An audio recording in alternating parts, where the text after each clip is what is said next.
નમસ્કાર વિદ્યાર્થી મિત્રો, ફરીથી તમારું સ્વાગત છે આપણી યુટ્યુબ ચેનલ ઉપર. લાસ્ટ લેક્ચરની અંદર એટલે કે આપણે ચેપ્ટર નંબર 2ના પહેલા લેક્ચરની અંદર 5 કિંગડમ ક્લાસિફિકેશન અને અલગ અલગ પ્રકારના જે સૃષ્ટિના વર્ગીકરણની વાત કરી હતી.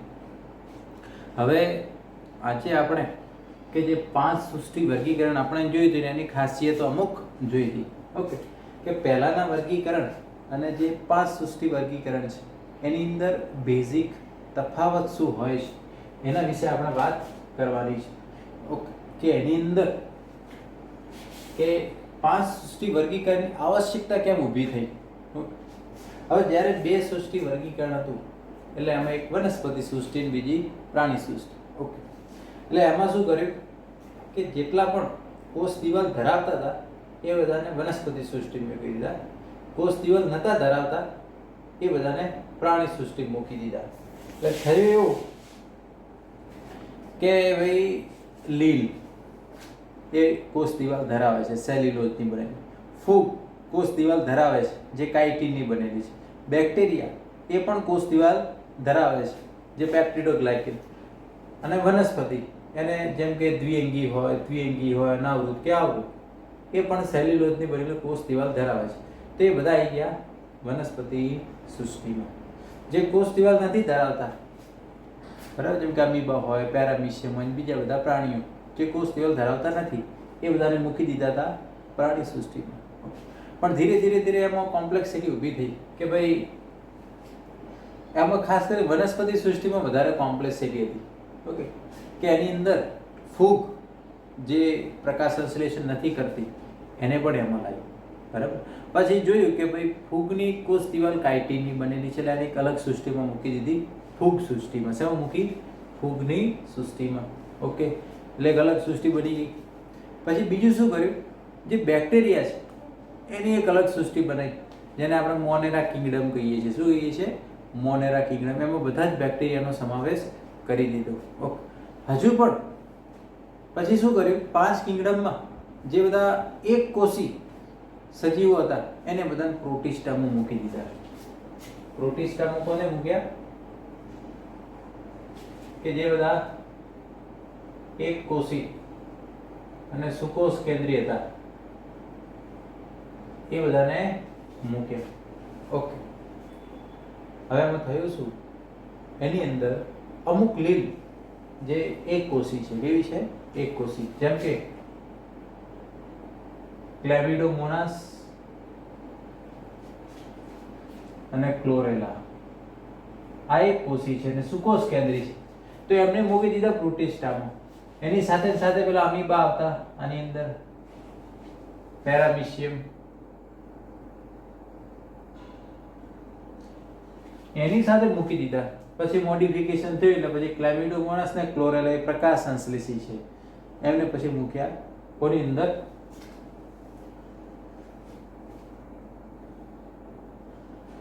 લીલમાં મૂકી દીધા. ક્લેમિડોમોનાસ અને ક્લોરેલા શેમાં મૂકી દીધા? લીલ. ઓકે, તો આમાં તમને પૂછો કે 5 સૃષ્ટિ વર્ગીકરણમાં ક્લેમિડોમોનાસ અને ક્લોરેલાને શેમાં મૂકવામાં આવ્યા? તો તમે શું લખી દો? લીલ. ના, વનસ્પતિમાં નહીં, એને પ્રોટિસ્ટામાં મૂકી દેવામાં આવ્યા હતા. શેમાં મૂકી દેવામાં આવ્યા હતા? પ્રોટિસ્ટાની અંદર મૂકી દેવામાં આવ્યા હતા. ઓકે, તો એ વસ્તુનો તફાવત જે છે અહીંયા એમણે કર્યો. હવે તો જે પણ આખું વર્ગીકરણ જે છે કઈ રીતે ચાલે, ઉદ્વિકાસી વર્ગીકરણ ચાલે. જેમ કે સૌથી પહેલા મોનેરા હતા. શું હતા? મોનેરા. સૌથી પહેલા બેક્ટેરિયા બને, એ વસ્તુ તમારે મગજમાં નાખી દેવાની. ઓકે, બેક્ટેરિયા જે છે, મોનેરા જે છે, એમાંથી પ્રોટિસ્ટા બને. શું બન્યા? પ્રોટિસ્ટા. ઓકે, મોનેરાને આપણે કહીએ છીએ આદિકોષ કેન્દ્રી. શું કહીએ? આ બધા આદિકોષ કેન્દ્રી. બેક્ટેરિયા બધા આદિકોષ કેન્દ્રીમાં આવે. ઓકે, પ્રોટિસ્ટા જે છે આ એક કોષી અને સુકોષ કેન્દ્રી.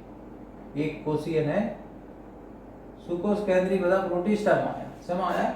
પ્રોટિસ્ટામાં. ઓકે, હવે 3 ત્રણ કિંગડમ જે છે પ્રોટિસ્ટામાંથી જ બન્યા છે.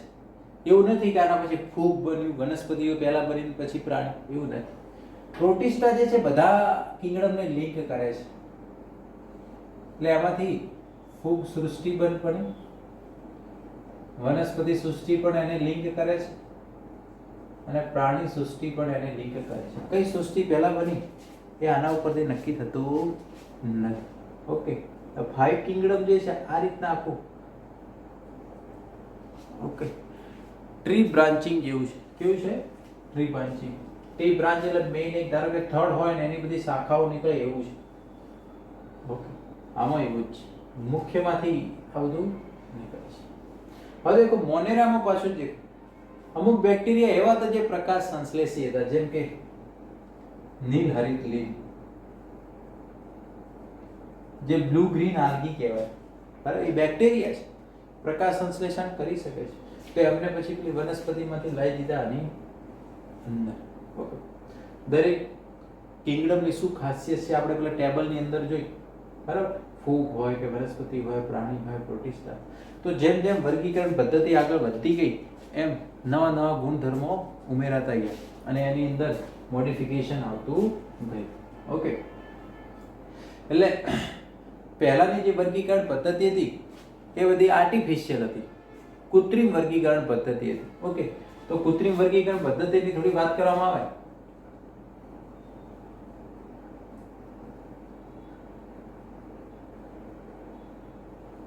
કૃત્રિમ વર્ગીકરણ પદ્ધતિ કેવી છે? આર્ટિફિશિયલ. એની અંદર ખાલી બાહ્યાકાર લક્ષણોને ધ્યાનમાં લેવામાં આવે છે ને, બાહ્યાકાર લક્ષણો. ઓકે, વસવાટ હોય, એનો રંગ, પર્ણની સંખ્યાને ધ્યાનમાં લઈ લે. ઓકે, આ લિનિયસ એ આ રીતના આખું એનાલિસિસ કરેલું વનસ્પતિનું, એના બાહ્યાકાર લક્ષણો કેવા હોય, કઈ જગ્યાએ વસવાટ, એના આધારે વર્ગીકરણ કર્યું. ઓકે, પછી અમુક વનસ્પતિઓમાં જે પુંકેસર હોય અને સ્ત્રી કેસર, એની સંખ્યાના આધારે વર્ગીકરણ કરી દીધું. પુંકેસર અને સ્ત્રી કેસરની સંખ્યાના આધારે લિનિયસે વર્ગીકરણ દીધું વનસ્પતિ સૃષ્ટિનું. ઓકે, આ એક કોણે કર્યું? લિનિયસ. એની જે બુક જે છે એક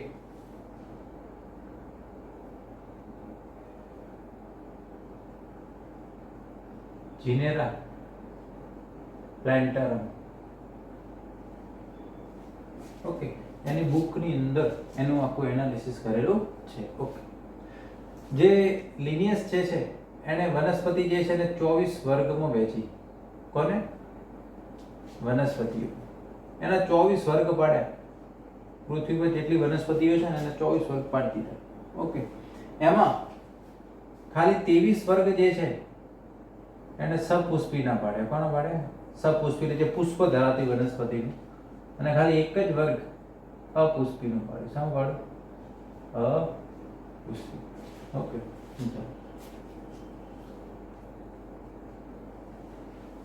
લિનિયસ તમને ખ્યાલ છે, ફાધર ઓફ ટેક્સોનોમી કહેવાય. શું કહેવાય? Father of.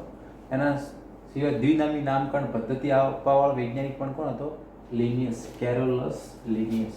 ઓકે, વર્ગીકરણના પિતા કહેવાય લિનિયસ. ઓકે, એના સિવાય બીજો એક વૈજ્ઞાનિક હતો થિયોફ્રેસ્ટસ. ઓકે, થિયોફ્રેસ્ટસ જે હતા એ વનસ્પતિ શાસ્ત્રના પિતા કહેવાય. ઓકે, વનસ્પતિ શાસ્ત્રના પિતા પૂછાય, બોટની, ફાધર ઓફ બોટની, થિયોફ્રેસ્ટસ. એમણે 480 વનસ્પતિનું વર્ગીકરણ કર્યું. એની એક બુક હતી હિસ્ટોરિયા પ્લાન્ટેરમ. ઓકે, હિસ્ટોરિયા પ્લાન્ટેરમ. ઓકે, એના સિવાય બીજા વૈજ્ઞાનિકો પણ હતા, બેન્થામ અને હુકર. એમણે ટોટલ 202 કુળ વનસ્પતિઓના આપ્યા. જે કુળ હોય ને, અલગ અલગ સોલેનેસી હોય, ફેબેસી, એ રીતના 202 કુળની વર્ગીકરણ એમને કરેલું છે. તો બીજા બધા અલગ અલગ વૈજ્ઞાનિકો જે છે એનો પણ વર્ગીકરણનો થોડો ફાળો છે. બીજું તમને કહી દઈએ કે એરિસ્ટોટલ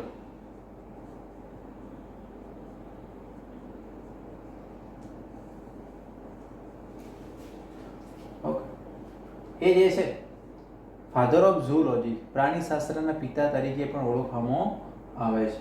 ઓકે, અને ફાધર ઓફ બાયોલોજી તરીકે પણ એરિસ્ટોટલ ને જ ઓળખવામાં આવે છે. એટલે એટલું પણ તમારે ખાસ ધ્યાનમાં રાખવાનું.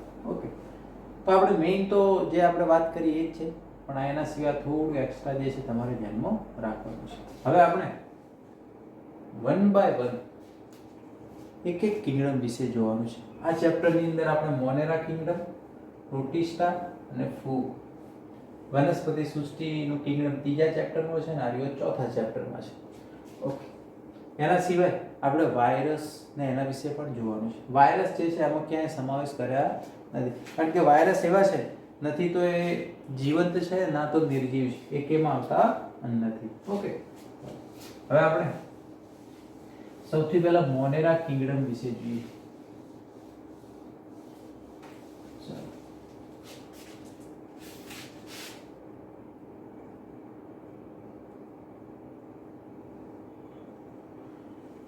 દેખો, મોનેરા જે છે એની અંદર કોનો સમાવેશ, એનો મુખ્ય જે છે એની અંદર બેક્ટેરિયાનો સમાવેશ થાય. કયા સજીવનો સમાવેશ થાય? બેક્ટેરિયા. ઓકે, હવે આપણને ખ્યાલ છે કે 3 ડોમેન ક્લાસિફિકેશન છે, એમાં મોનેરાને બે ભાગમાં વહેંચી દેવામાં આવ્યા હતા.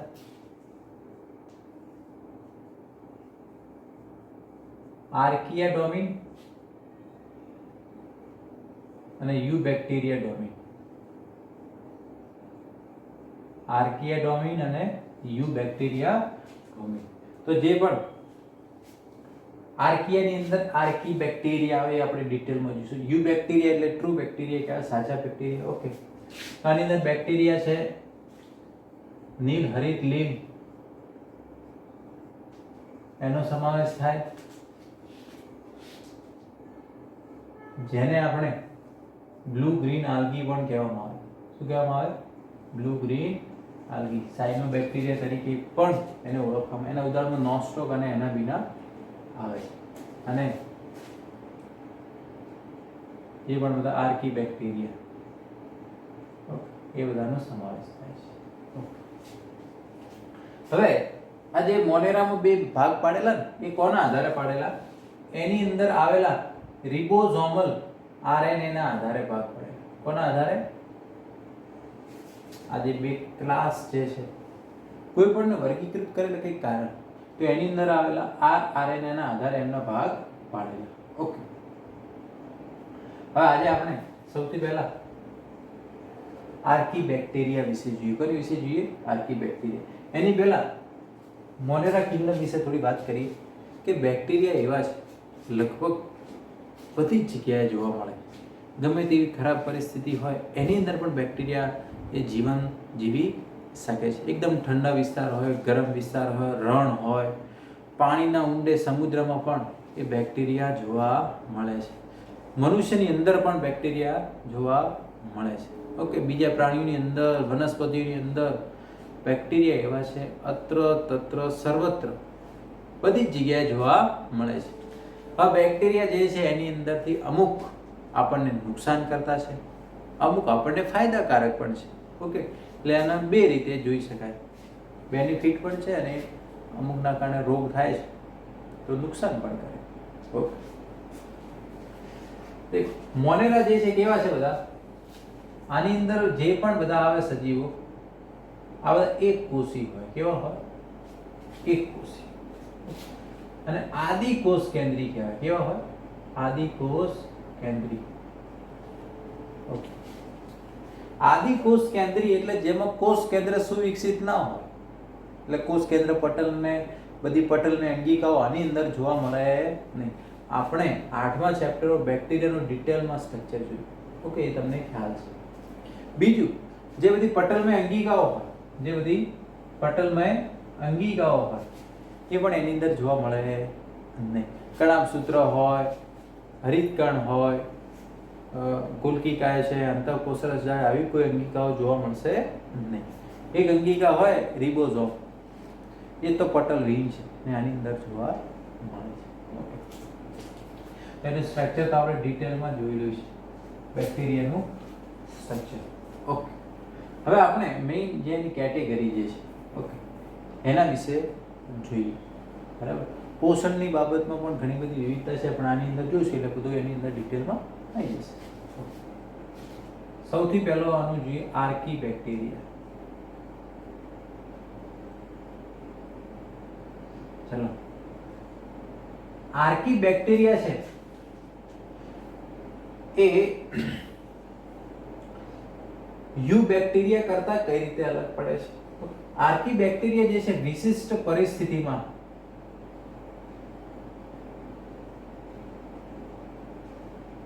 જીવન જીવી શકે છે.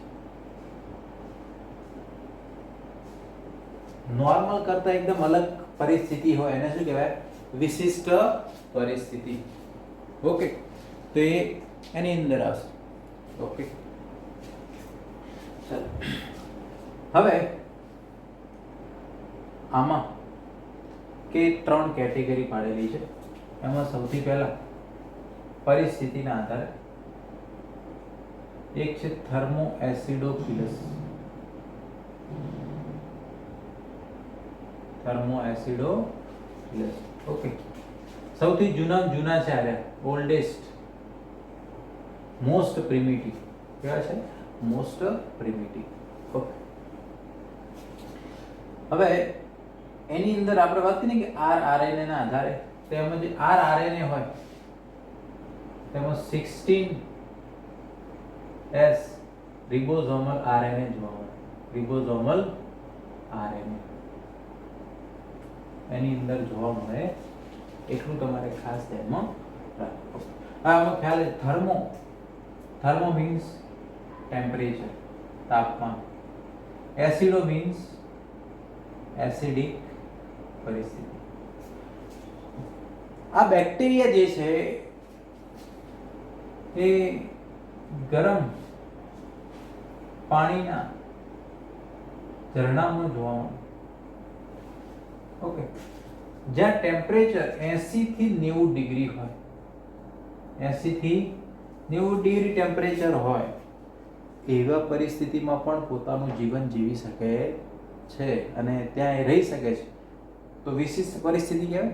આપણે એક નોર્મલ બેક્ટેરિયા હોય, ના બેક્ટેરિયા છે એકદમ અલગ જ જગ્યાએ એ પોતાનું જીવન જીવી શકે છે. તો થર્મો એસિડોફિલસ એનું ઉદાહરણ છે થર્મોકોકસ. થર્મોકોકસ. ઓકે, બીજું એનું ઉદાહરણ છે, એક છે Thermus aquaticus. Thermus means temperature, aqua means water, ગરમ પાણીમાં જોવા મળતા બેક્ટેરિયા થર્મોફિલસ. ઓકે, શા માટે આવી પરિસ્થિતિમાં રહી શકે છે આપણે હમણાં વાત કરીશું. બીજી કેટેગરી છે હેલોફિલસ. હેલાઇન કન્ડિશન એટલે અતિશય ક્ષારયુક્ત વિસ્તાર.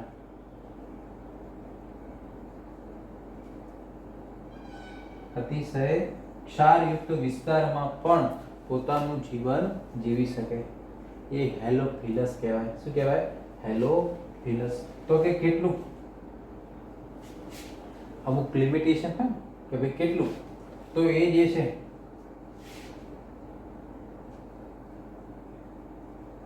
કે NaCl જે છે, શું છે?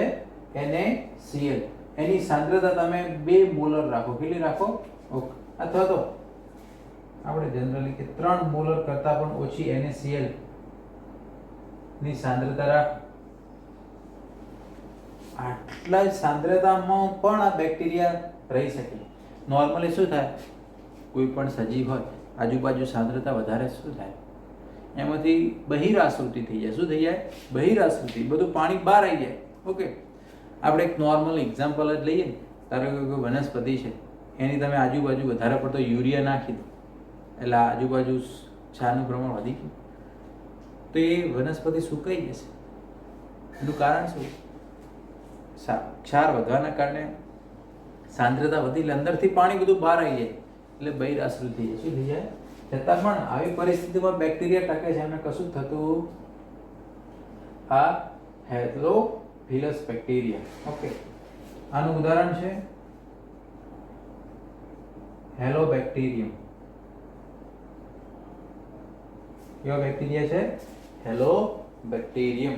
ઓકે, એકદમ ક્ષારવાળા વિસ્તારમાં પણ રહી શકે છે. ઓકે, ચાલો હવે આગળ જઈએ આપણે. ત્રીજા નંબર, મિથેનોજન્સ. તમે આનું નામ તો ક્યાંક ને ક્યાંક સાંભળેલું છે. આ એવા બેક્ટેરિયા છે કે મિથેન ગેસ ઉત્પન્ન કરવા માટે જવાબદાર છે.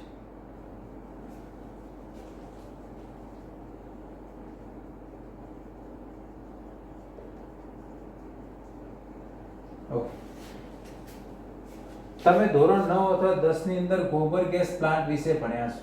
ગોબર ગેસ પ્લાન્ટ. ગોબર જે છે એટલે ખાસ કરીને જે પશુ હોય, બરાબર, ગાય હોય, ભેંસ હોય, એનું જે વેસ્ટ હોય એને આપણે ગોબર કહીએ છીએ. એમાંથી આપણે ગોબર ગેસ બનાવીએ છીએ. ઓકે, મિથેન ગેસ બનાવીએ. શું બનાવીએ છીએ? Methane gas. હવે બને છે કઈ રીતે? તમે આ વસ્તુ જોઈ છે કે એનું જે ગોબર ગેસ કઈ રીતના હોય? ધારો કે આ જમીન છે, એની અંદર ખાડો કરીને આની અંદર એક ટાંકી બનાવવામાં આવે રીતે, જે એકદમ હવાચુસ્ત હોય. અહીંયા એક બીજી ટાંકી બનાવવામાં આવે. ઓકે, અહીંયાથી છાણ જે છે એને ઓગાળી આની અંદર નાખવામાં આવે. ઓકે, એટલે અહીંયા જે પણ છાણ હોય એની અંદર મિથેનોજન બેક્ટેરિયા હોય. કયા બેક્ટેરિયા હોય? મિથેનોજન્સ.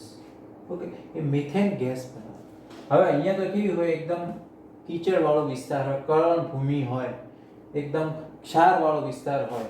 એટલે એકદમ આ બેક્ટેરિયા કેવી પરિસ્થિતિમાં રહે? કળણ વિસ્તારમાં, એકદમ કીચડ વાળો વિસ્તાર હોય, એની અંદર આ બેક્ટેરિયા રહે છે. ઓકે, અહીંયા અજારક પરિસ્થિતિ, ઓક્સિજન પણ ગેરહાજર છતાં પણ એવી પરિસ્થિતિમાં પણ એ શું બનાવે છે? મિથેન ગેસ બનાવે છે. શું બનાવે છે? Methane gas. ઓકે, જે અહીંયા કલેક્ટ કરીને ટ્રાન્સફર કરવામાં આવે છે. ઓકે, નેચરલ ગેસ આ રીતે બનાવવામાં આવે છે. તો મિથેનોજન ત્યાં એકદમ પરિસ્થિતિ વિશિષ્ટ છે, એકદમ અલગ પ્રકારની પરિસ્થિતિ છતાં પણ એ ત્યાં રહી શકે છે. ઓકે, આના ઉદાહરણ લખી દઈએ.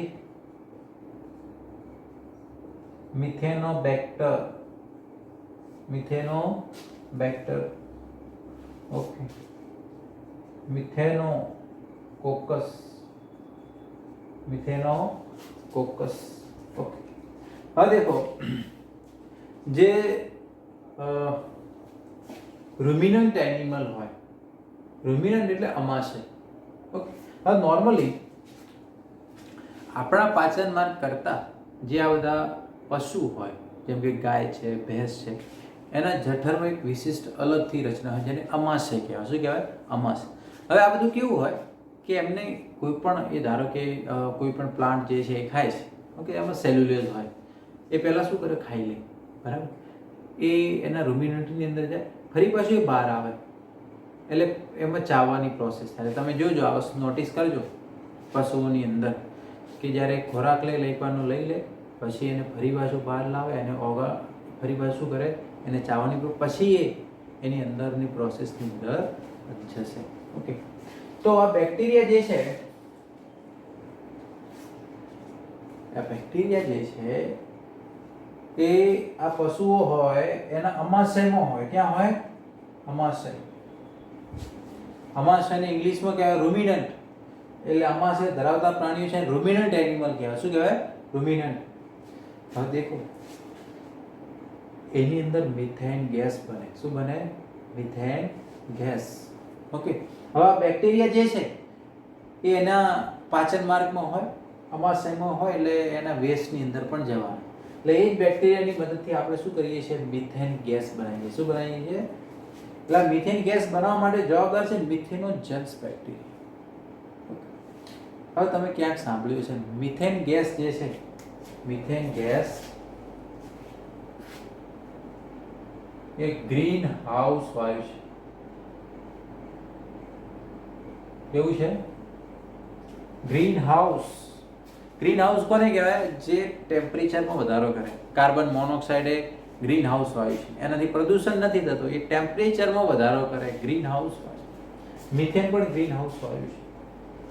તો આ બધા પશુઓ જે છે એ ગ્રીન હાઉસ વાયુ બનાવે છે. ઓકે, એની અંદર જે બેક્ટેરિયા છે, મિથેનોજન્સ, ઓકે, મિથેનોબેક્ટર, મિથેનોકોકસ, એની અંદર હોય, એ ફર્મેન્ટેશન કરે. શું કરે? ફર્મેન્ટેશન. ઓકે, ઓક્સિજનની હાજરીમાં એ પ્રોસેસ થાય નહીં, ઓક્સિજન ગેરહાજર, ઓક્સિજનની ગેરહાજરીમાં જ મિથેન ગેસ બનશે. ઓકે, તો એના જ ઝાડમાંથી આપણે મિથેન ગેસ બને. પણ કહેવાનો મતલબ આ બેક્ટેરિયા છે કેવી પરિસ્થિતિમાં જીવન જીવી શકે છે? અલગ જ પરિસ્થિતિ, બાકી કરતાં એકદમ અલગ જ.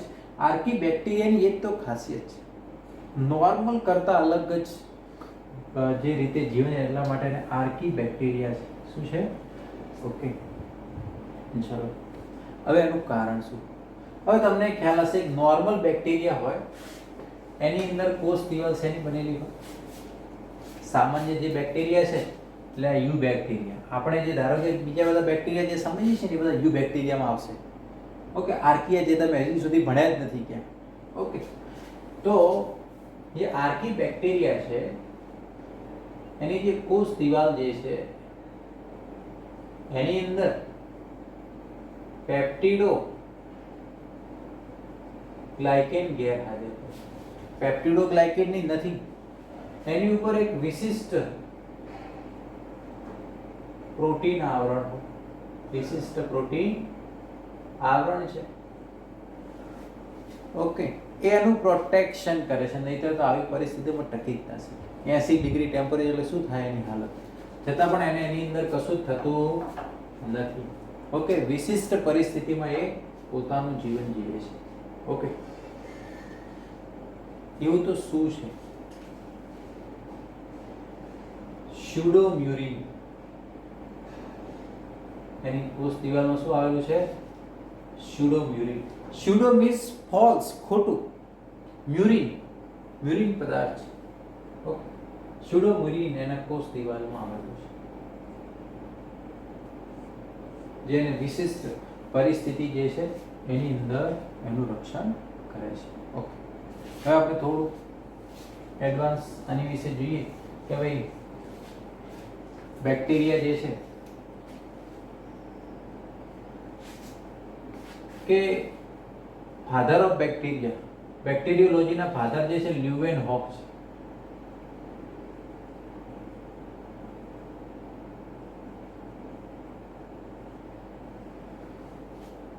Father of બેક્ટેરિયોલોજી.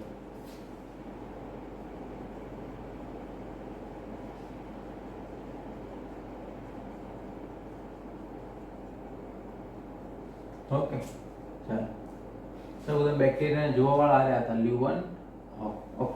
બેક્ટેરિયા શબ્દ જે છે એ આપવા વાળો વૈજ્ઞાનિક જે છે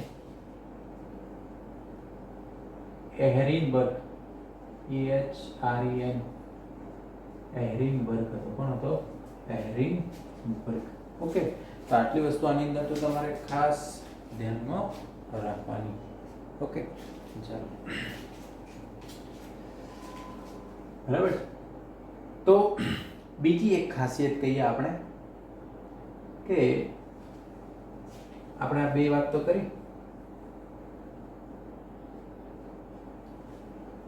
કે એની અંદર હિસ્ટોન પ્રોટીન હોય. શું હોય? Histone protein. Most important. તમે જ્યારે આખું ધોરણ 12 પૂરું કરશો ને એટલે હિસ્ટોન પ્રોટીન આખું ડિટેલમાં ખ્યાલ આવશે કે નોર્મલ બેક્ટેરિયામાં હિસ્ટોન પ્રોટીન હોતું નથી. આપણા સુકોષ કેન્દ્રીયના ડીએનએ સાથે પ્રોટીન હોય, જે આપણા ન્યુક્લિયોપ્રોટીન કહેવાય, તે આપણી અંદર જ જોવા મળે છે હિસ્ટોન પ્રોટીન. પણ આ બેક્ટેરિયા એવા છે એની અંદર પણ હિસ્ટોન પ્રોટીન શું છે? હાજર છે. શું છે? હિસ્ટોન પ્રોટીન આની અંદર હાજર છે. એ એની ખાસિયત છે. તો એ વસ્તુ તમારે ખાસ ધ્યાનમાં રાખવાની. ઓકે, બાકી કરતા અલગ આના કારણે પોતાનું જીવન જીવી શકે છે. ઓકે, નેક્સ્ટ લેક્ચરની અંદર આપણે યુ બેક્ટેરિયા વિશે જોવાનું છે. કોના વિશે? You bacteria. ઓકે, જે સાચા બેક્ટેરિયા જે આપણે અત્યાર સુધી ભણ્યા છીએ, જેમ કે દૂધમાંથી દહીં બનાવવાની પ્રક્રિયામાં લેક્ટોબેસિલસ છે, એ બધા યુ બેક્ટેરિયા છે. શું છે? You bacteria. તો આજ સુધી જેટલા પણ બેક્ટેરિયા તમે ભણ્યા છો એ બધા યુ બેક્ટેરિયા છે, પણ એના કરતાં એકદમ અલગ. એક્ઝામ ઓરિએન્ટેડ મોસ્ટ ઇમ્પોર્ટન્ટ છે. આ ત્રણમાંથી ખાસ પૂછાય છે. ઓકે, તો આટલી વસ્તુ તમારે ખાસ ધ્યાનમાં રાખવાની.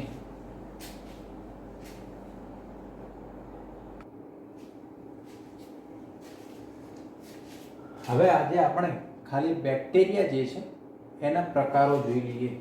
એના અલગ અલગ આકારના આધારે બેક્ટેરિયા જે છે અલગ અલગ આકારમાં જોવા મળે. ઓકે, મોનેરાની વાત નથી કરતા, કે જે બેક્ટેરિયા જે છે એના આકાર. આમ તો ઘણા બધા આકાર છે, પણ મેઇન 4 શેપની વાત કરેલી છે. એક છે બેસિલસ. એક કેવા બેક્ટેરિયા છે? બેસિલસ. ઓકે, આ બેક્ટેરિયા જે છે એને દંડાણુ કહેવાય. ઓકે, એટલે આવા રોડ શેપના દેખાય. કેવા દેખાય? સળી આકારના બેક્ટેરિયા કહેવાય. તમે જ્યારે બેક્ટેરિયાને માઇક્રોસ્કોપમાં જુઓ તો આ રીતના સળિયા જેવા દેખાય, એવા બેક્ટેરિયાને કહેવાય બેસિલસ. સિમ્પલ એક ઉદાહરણ આપીએ, જેમ કે લેક્ટોબેસિલસ. એટલે જ્યાં પણ તમે બેસિલસ શબ્દ વપરાય છે એટલે સમજવાનું કે એનો આકાર આ હશે. ઓકે, પછી ગોલાણુ,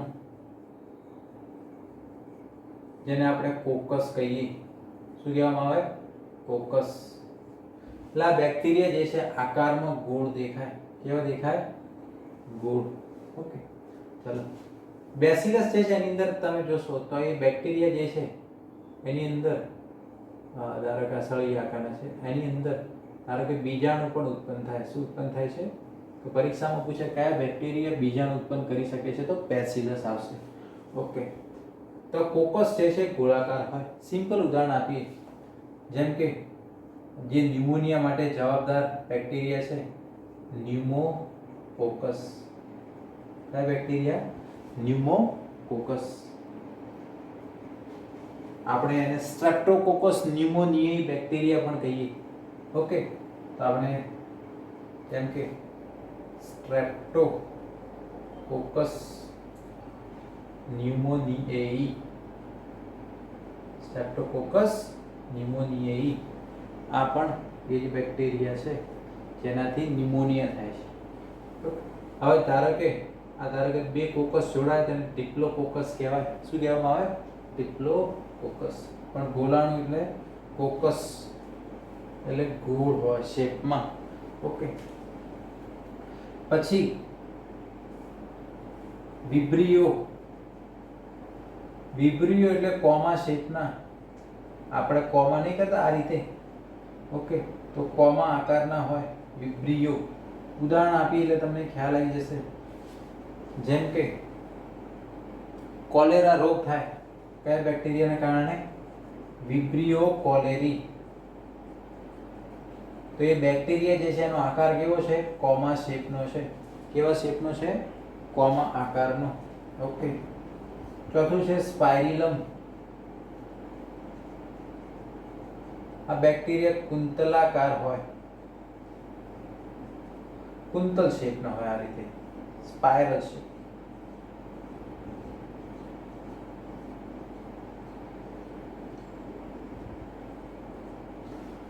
સ્પાઇરિલમ કહેવાય. શું કહેવાય? સ્પાઇરિલમ. ઓકે, એના ઉદાહરણમાં જ આવે છે સ્પાઇરિલિયમ.